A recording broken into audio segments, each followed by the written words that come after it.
ನಮಸ್ತೆ. ನಾನು ಈ ದಿನ ದಂಟಿನ ಸಾರು ಮಾಡಿದ್ದೀನಿ. ಸೊಪ್ಪು ತಂದಿದ್ರು, ದಂಟಿನ ಸೊಪ್ಪು. ನೆನೆ ಸೊಪ್ಪು ಮಾಡಿದೆ, ಈ ದಿನ ದಂಟು ಮಾಡಿದ್ದೀನಿ. ಬನ್ನಿ ದಂಟು ಸಾರು ತೋರಿಸ್ತೀನಿ.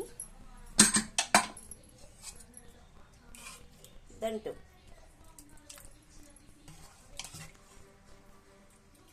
ಸೂಪರ್ ಆಗಿದೆ. ಬೇಳೆ, ಆಲೂಗಡ್ಡೆ, ಬದನೆಕಾಯಿ, ದಂಟು ಹಾಕಿ ಹುಳಿ ಮಾಡಿದ್ದೀನಿ. ಅನ್ನ ಮಾಡಿದ್ದೀನಿ. ಈಗ ಟೇಸ್ಟ್ ನೋಡ್ತೀನಿ ನಾನು ಸ್ವಲ್ಪ.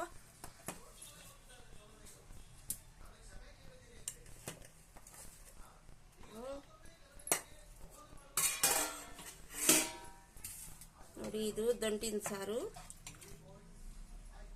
ದಂಟಿನ ಸೊಪ್ಪು ತಂದಿದ್ರು ನೆನ್ನೆ, ಅದು ನೆನ್ನೆ ಸೊಪ್ಪು ಸಾರು ಮಾಡಿದ್ದೀವಿ. ಇವತ್ತು ದಂಟು ಮಾಡಿದ್ದೀನಿ ಹುಳಿ.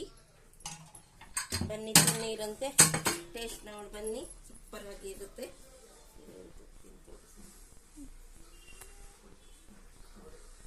ಬಿಸಿ ಇದೆ.